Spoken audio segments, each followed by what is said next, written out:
Alright, so now we're going to look at a projectile motion problem where we are throwing something horizontally. So we've got a stone thrown horizontally at a speed of 5 meters per second from the top of a cliff that's 78.4 meters high. This was from our projectile motion part 2 notes the other day. A couple of questions. How long does it take the stone to reach the bottom of the cliff? So how long does it take to fall? How far from the base of the cliff does the stone hit the ground? So what will be our horizontal distance there? And then what are the horizontal and vertical components of the stone's velocity just before it hits the ground? So let's look real quick, get rid of this, at what we know for sure, and then we'll start solving for what we don't know. So I have drawn ourselves throwing that stone off the cliff. We know for sure that it's got an initial horizontal velocity of 5 meters per second, and we know that the cliff is 78.4 meters high. So I have taken and separated my y, my up and down, my vertical variables, and my x, my horizontal variables, and plugged in what I know for sure. Now, I put 5 in both places, VI and VF, because horizontally, our rock is not going to change speeds. There will be no acceleration. So that 5 is the constant velocity that we have in that x direction. Now, vertically, there's a couple other things that we know. One is the fact that the rock is falling. We know the acceleration as it falls in the vertical direction is 9.8 meters per second squared. In the x direction, we have no acceleration, so I'm going to put 0 there. For the initial velocity, now, initial horizontal velocity is 5, but initial vertical velocity, notice the rock right here, all of its motion is in the horizontal direction. It's not moving vertically until gravity starts pulling it down. So our initial velocity vertically is 0. Okay? Now that leaves us with what we want to know. We want to know how far it goes horizontally. We want to know how fast it's going right before it hits the ground. And we want to know how long it's in the air before it hits the ground. So let's look first at how long it takes to hit the ground. I believe that was the first question that we had, was how long does it take to hit the ground? Now, the time to hit the ground, sorry about that, depends on our vertical motion.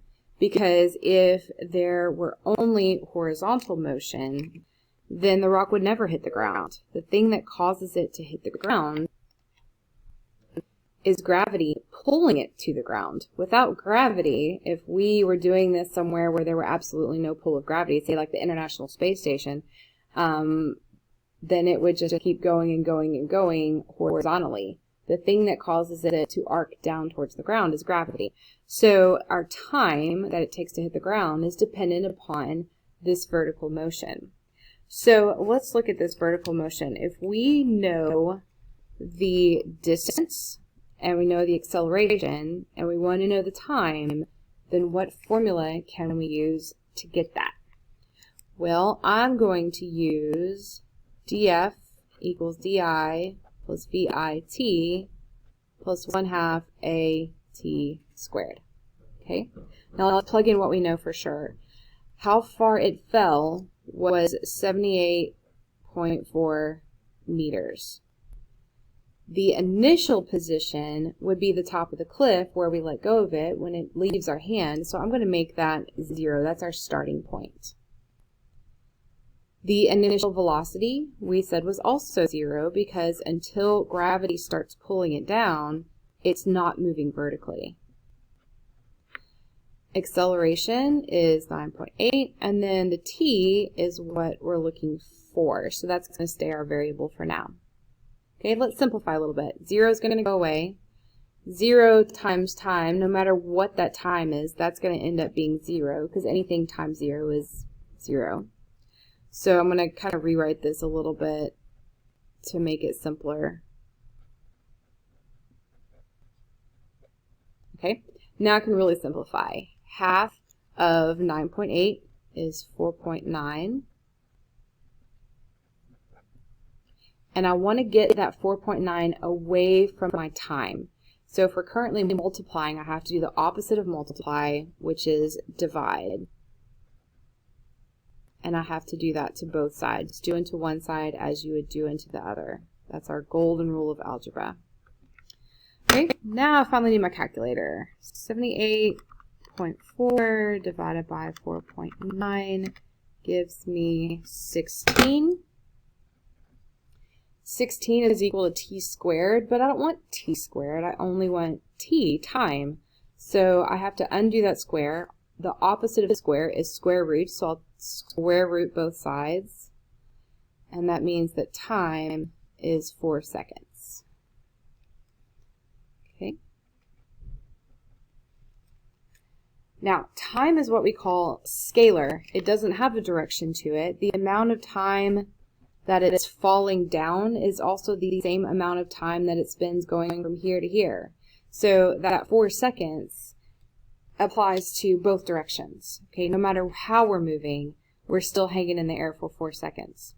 So now let's look at how far away from the cliff it's going to go before it hits the ground. So I need my distance, I've got my velocity, and I've got my time. So I'm going to use velocity is distance divided by time. Okay. Our velocity is 5, our distance is unknown, and our time is 4 seconds. Okay. I need to get that 4 away from the distance. It's currently being divided, so I'm going to multiply that on both sides. And the distance that it goes is 20 meters. Okay, and so finally, that last little piece of our puzzle is how fast is it going right before it hits the ground. Now, horizontally, we know it's still going 5 meters per second, but vertically, how fast is it going right before it hits the ground?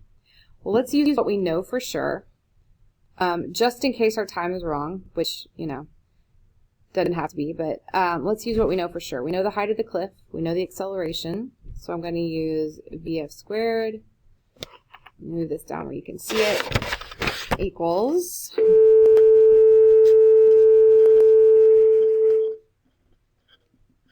sorry about that. Okay, so VF squared equals VI squared plus 2A, and then our change in distance. We know that change in distance is 78.4. We know our acceleration. We know our initial velocity is 0, so that's actually going to go away. We just want to know how fast it was going at the end. Okay? So I'm going to take that 2 times 9.8 times 78.4.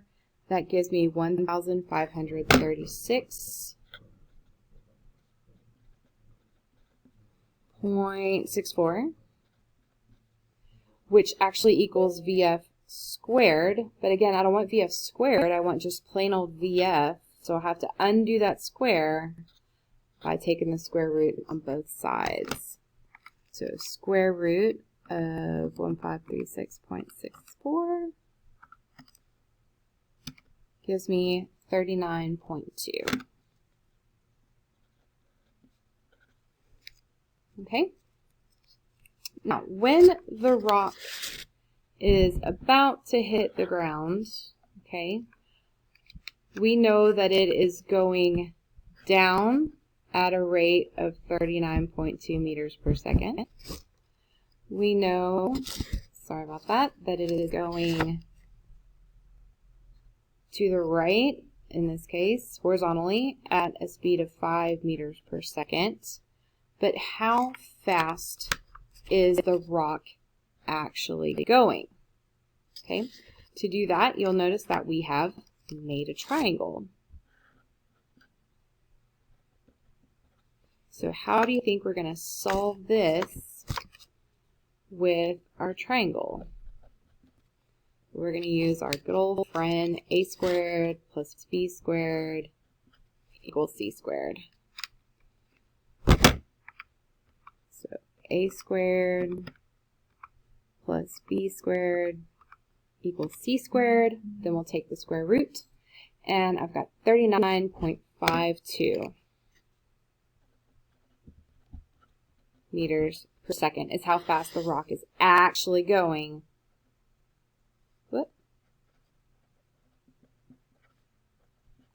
when you take into account both the positive and the positive, negative, oh my goodness, the horizontal and the vertical